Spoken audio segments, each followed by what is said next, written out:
Hello, welcome to English 10B with myself, Ms. Amador. This is Unit 9. So in Unit 7, we read pages 40 through 50. If you missed this, here is the YouTube links. It's actually just one. We are going to cover the last page in this reading because we didn't finish it in the last reading. But just going back a little bit, we had left off in Event 8. Bella reveals that she wants to open a restaurant with a man from the theater that she met a few days ago, and that Grandma may be able to loan her the money. Event 9, Jay and Artie try to figure out how they can find the money and borrow some to send to their dad. So that was a huge, a detail revealed that was actually quite huge because according to Aunt Bella, Grandma has thousands of dollars that nobody knows about but her. So now she let out that secret with Jay and Artie. The outcome, well, we're about to see that the problems aren't solved. They will continue to develop and are actually in the next scene. So for Unit 8, the setting, or for the reading, we're covering page 51 through 63. I will go back and start on page 49, so make sure you have your novel in front of you. It's very confusing if you don't have it. The setting is in Grandma's apartment downstairs in the candy ice cream shop or the living room. Major characters, Jay, Artie, and Uncle Louie. Minor characters, Eddie and Bella. So we might hear a little bit from Eddie, Jay and Artie's father, so who is out away trying to earn money to cover his debt. Minor characters, Eddie and Bella. Plot problem, Jay and Artie look for the money that Grandma has hidden, and they have an encounter with Uncle Louie. So we'll talk about the outcome in a little bit. So again, starting on page 49 at the top of the page. So this is after Bella was telling the boys about the money and about her plans with getting married and opening up a restaurant. It starts with Bella. She won't know if you don't tell her. You won't tell her, will you, Jay? I swear. Artie? She and I have very short conversations. I have to go inside now and think this out. I'm not good at thinking things out. I'm pretty much better with my hands, but you're smart, both of you. Maybe you'll think it out for me. Please do. I'd be grateful to you for the rest of my life. She starts to go, then stops. Oh, I thought of a name for the restaurant too. La Bella Johnny. That's nice. Yeah, I just hope he can read it. She goes into her bedroom. So remember, he can't really read well. Artie. Wait till he meets Grandma. He'll be back in the home in a week. 15,000? Wow. You think she would have loaned some of it to Pop? Looking around. Where would be the safest place to hide it, where no one would think of looking? You're not really thinking of stealing it, are you? No, but what if we just borrowed it? I would just love to send Pop an envelope with $9,000 in it. And who would he think sent it to him? God? He had an uncle in Poland who died. He left the money in his will for Pop. You think the Germans would let some Jew in Poland send $9,000 to some Jew in Alabama? Blackout. Okay, so that is technically the ending of the reading for Unit 7, which were pages, 40 to 50? Yeah, 40 to 50. So now we're on scene 4, page 51. Again, this is for the reading for Unit 8. We hear the train, then Eddie's voice. Voiceover. Dear boys, traveling through the South has been a whole new education for me. Some people are very warm and polite and educated and very well spoken. And then there are some on the train who spit tobacco juice on the windows. A lot of people have trouble with my New York accent. I didn't even know I had one till I got here. I met a nice Jewish family in Atlanta, but I couldn't understand them either. This woman, Mrs. Schneider, said to me, You all come over to the synagogue this Shabbos and you'll meet some mighty fine folks. I didn't want to hurt her feelings, so I said, Shonuf. And she just looked at me and said, Who's Shonuf? I guess it takes a while to learn the dialect. Love, Pop. The lights come up. It is 1 week later, about 12 o'clock at night. The room is dark except for the full moon that shines brightly in through the window.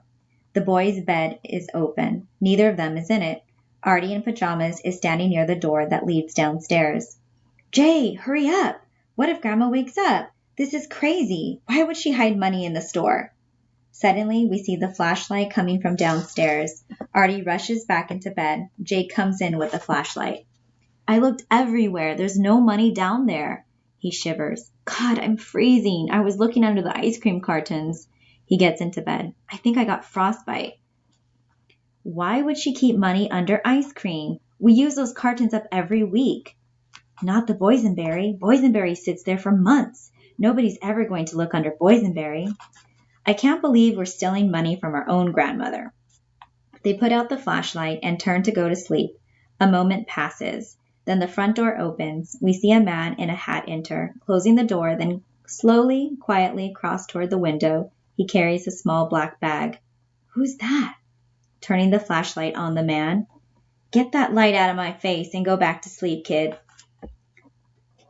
There's nothing here to steal, mister, I swear. Is that you, Jay? Yeah, who are you? It's Uncle Louie. Uncle Louie? No kidding. Artie, it's Uncle Louie. Uncle Louie? Really? Hi, Uncle Louie. Is that Artie? Yeah, it's Artie. Hi, Uncle Louie. Wait a second. Louie turns on the lamp. Louie Kernitz is about 36 years old. He wears a double-breasted suit with a hanky in the breast pocket, black pointy shoes, a dark blue shirt, and a loud tie. He also wears a fedora hat and carries a small black satchel, not unlike a doctor's bag. What do you know? Look at you. Couple of big guys now, ain't you? You don't come around here for a while and you grow up on me. Come here. Come on. I want a hug. You heard me? Move it. The boys look at each other, not thinking Louie was the hugging type. They quickly climb out of bed and go to him. He puts his arms around both their shoulders and pulls them into him. He looks at Jay. Picture of your mother. Pretty woman, your mother. To Artie. And you look like a little bull terrier. Is that what you are, a bull terrier? He musses Artie's hair. Yeah, I guess so. Fakes a punch at Jay's midsection. Hey, watch it. What are you now, a middleweight or what? Who's been beefing you up? Aunt Bella. She's a good cook. Taking off his hat. And a couple of midnight trips down to the ice cream freezer, eh? Digging into the boysenberry with your flashlight. That's breaking and entering, kid. 2 to 5 years. You saw me? Crosses to Grandma's door and listens. I've been down there since Ma closed the store. Sitting in the dark? Yeah, waiting for her to go to sleep. I wasn't in no mood for long conversations. Jay looks at Artie, then at Louie. I just took a fingerful, that's all. I love boysenberry. Big mistake, kid. Mom reads fingerprints. She'll nail you in the morning. Are you serious? Get out of here. What are you? A couple of pushovers? Like your old man? What'd he bring up for you, Artie? A thumbful of pistachio? No, nothing. I wasn't hungry. You think your pop and I don't do that when we were kids? Didn't do that when we were kids? That was the beauty part. Never took nothing during the day. A ton of ice cream, a store full of candy. Anything we wanted. Never took nothing. But as soon as Ma let her braids down and turned out the lights, we were down there lapping up the cream and mowing like cats, meowing like cats. Ain't that the way? It's only fun when there's a chance of getting caught. Nothing sweeter than danger, boys, am I right? I guess so. Damn right. I didn't know Pop was like that. Yeah, well, he was no good at it anyway. Ma knew what was going on. She could tell if there was salt missing from a pretzel. But she wouldn't say nothing. She'd come up from the store with the milk, sit down for breakfast, knowing that 2 scoops of everything was missing, and she'd just stare at you, right into your eyeballs, pupil to pupil, never blinking. Her eyes looked like 2 district attorneys, and Eddie couldn't take the pressure. He'd always crack. Tears would start rolling down his cheeks like a wet confession, and whack! He'd get that big German hand right across the head. But not me. I'd stare her right back until her eyelids started to weigh 10 pounds each, and she'd turn away from me, down for the count. And you know what? She loved it, because I knew how to take care of myself. Yeah, me and Ma loved to put on the gloves and go the distance. He takes off his jacket and puts it on the bed of the chair. Nobody told us you were coming over tonight. Nobody knew. It was even a surprise for me. I gotta stay here a couple days, maybe a week. They're painting my apartment. You didn't know that they were going to paint your apartment?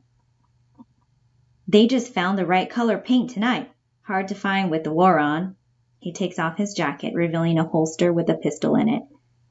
So you kids been keeping your nose out of trouble? The boys look at the gun, mesmerized. So let's kind of see where we're at here. Event 1, Julie and Artie go downstairs to look for Grandma's money under the ice cream. Event 2, when the two boys are upstairs in bed, the front door opens and Louie walks in.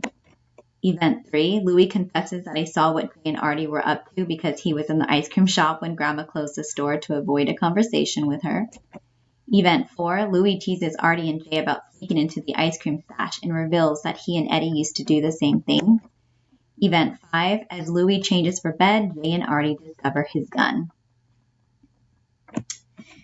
Back to the reading on page 66. Jay. Huh? How's Pop? Ma tells me he's in the junk business. Is that right, Artie? Looking at the gun. Huh? Selling scrap iron or something? Ain't that it? Huh? What's the matter? He looks at the gun. Oh, this? He smiles. Hey, don't worry about it. He takes it out of his holster. I'm holding it for a friend. This policeman I know went on vacation. He didn't want to lose it. They have to pay for it when they lose it. He puts it in his pants under the belt just over the fly. Also, the ladies like it. You dance with them close, gives them a thrill. He winks at them. Is it loaded? Gee, I hope not. If it went off, I'd have to become a ballerina. He winks at the boys. He hangs the gun and holster on a chair, comes back and resumes getting undressed. Does your pop ever send you some loose change once in a while? Oh, yeah, whenever he can. Like never, right? You think I don't know what's going on? The sharks are putting the bite on him, right? He should have come to me. There's lots of ways of borrowing money. Your pop don't understand that. Sometimes being on the up and up just gets you down and down. Know what I mean, Jay? Yeah, I never knew a policeman could lend his gun to someone. Look, Louie looks at him, then at Artie. You got a smart brother there, Artie, you know that? You're right, Jay. It's my gun. I'm a bodyguard for a very prominent and distinguished political figure. It's sort of like an FBI man, only they call it something else. You mean a henchman? Louie, glaring at him. Who's been telling you stories like that, Jay? No, I swear. Don't ever repeat that word around to anyone again, you understand? I didn't mean to say it. I was thinking of hunchback. A couple of jokers here, eh? Don't pull my leg, Artie. It might come off in your hands. So we got a little business to discuss. You boys got any problem with making a little after-school money? You mean a job? I've been looking, but Grandma wants us in the store after school to help pay our expenses. Tell you what, how'd you like to work for me? $5 a week, split between you, cash on the barrel? Only first you gotta guess what number I'm thinking of. Make a mistake and the deal's off. Take a guess, boys. 3? 7? 37. That's right. Good guess. You're on Louie's payroll now. He takes a $5 bill out of his garter and hands it to Jay. Now, Artie, can you drive a car? Me? I'm only 13 and a half. Too bad. I need someone who can drive a car. I'm a pretty good roller skater. He smiles. That's good, 'cause I'm spinning your wheels, kid. Now your leg's been pulled. Wake up and live. It's a fast world out there. Uncle Louie, this $5 bill, it has your picture on it. To Artie, he ain't no faster than you. Look in your pocket, Artie. Artie fills in his pajama pocket and takes out a $5 bill, unfolded. It's $5, a real one. How'd you do that? These fingers were touched by genius. I could have been a concert violinist, but the handkerchief kept falling off my neck. What do we have to do for the money? Nothing. Like if anyone comes around here looking for me, you don't know nothing. You ain't seen nothing. You ain't heard nothing. You think you can handle that? There were 2 men here the other day looking for you. Yeah? What'd they look like? One had a broken nose, and the other one had a Betty Garble tie. Right. Hollywood Harry got all the stars hand-painted on silk. He's got a Gypsy Rose Lee tie you can see when you get a little older. So if they show up here, again asking questions, what do you say to them? That's the end of this reading.